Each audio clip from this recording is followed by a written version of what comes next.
धौलपुर के एक छोटे से गांव नुनहेरा में एक हृदय विदारक घटना हुई। नीरज, एक 25 वर्षीय युवती जिसकी आंखों में भविष्य के सपने थे, अपने ही घर में राख में बदल दी गई।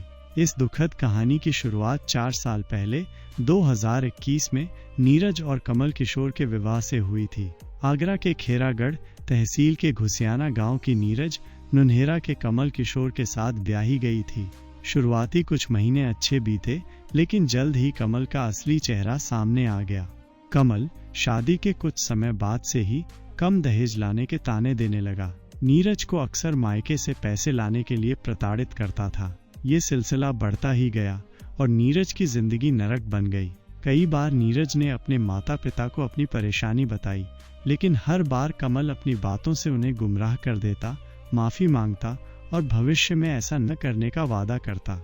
लेकिन ये वादे झूठे साबित हुए।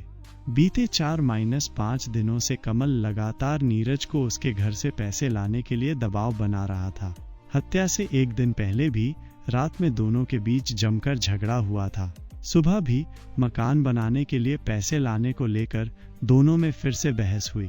गुस्से में कमल नीरज से मारपीट की और घर से बाहर चला गया, लेकिन जल्दबाजी में अपना फोन घर पर ही भूल गया। नीरज ने इसी मौके का फायदा उठाया और कमल के फोन से अपने पिता भगवान दास को कॉल किया।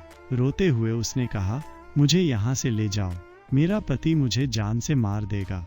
लेकिन नियति को कुछ और ही मंजूर था। कमल तभी घर लौट आया। शराब के नशे में धुत उसने नीरज की चुन्नी से उसका गला घोंट दिया। अचानक हुए हमले से नीरज को संभलने का मौका भी नहीं मिला। उसने कमल की बाहों को नाखूनों से नोचने की कोशिश की, लेकिन नाकाम रही। थोड़ी ही देर में नीरज अचेत होकर जमीन पर गिर पड़ी।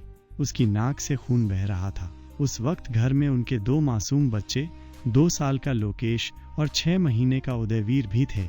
उनकी आंखों के सामने ही उनकी मां की जान ले ली गई। हत्या के बाद कमल घर से भाग गया। उसने आसपास खेतों में काम कर रही महिलाओं से कहा कि उसकी पत्नी मर गई है। उनकी मदद से नीरज के शव को खाट पर लेटाया। फिर बच्चों को घर पर ही छोड़कर वो अपने बड़े भाई के पास गया और उसे सब कुछ बता दिया। दोनों भाई घर लौटे और सबूत मिटाने के इरादे से शव को घर से कुछ दूर भूसे के ढेर में छुपाकर जला दिया। नीरज की हत्या की खबर सुनते ही उसके परिवार वाले भी डर के मारे घर छोड़कर भाग गए। नीरज की सास उसके दोनों बच्चों को उसकी बड़ी बहन प्रीति के पास छोड़कर गायब हो गई। प्रीति अब दोनों बच्चों की देखभाल कर रही है। 6 महीने का उदयवीर और 2 साल का लोकेश अपनी मां के बिना लगातार रो रहे हैं। लोकेश की तबीयत भी बहुत ज्यादा रोने की वजह से खराब हो गई है। प्रीति ने बताया कि उसकी सास आई और बच्चों को उसकी गोद में डालकर कहा, तेरी बहन मर गई है। इतना कहकर वो चली गई और उसके बाद से उनका कोई पता नहीं है। प्रीति ने यह भी बताया कि जब भी झगड़ा होता था, कमल उसे गांव के चौराहे पर ही उतार कर वापस चला जाता था। दहेज न लाने का ताना देता था। नीरज की मां मुन्नी ने कहा, हमें नहीं पता था कि वो मेरी बेटी को मार डालेंगे। घर का क्लेश वक्त के साथ ठीक हो जाएगा, यही सोचकर अपनी औकात के हिसाब से मदद करते रहे। एक दिन बेटी की ही जान चली जाएगी, ये हमने सपने में भी नहीं सोचा था। ये कहानी दहेज प्रथा के दानव का एक और उदाहरण है।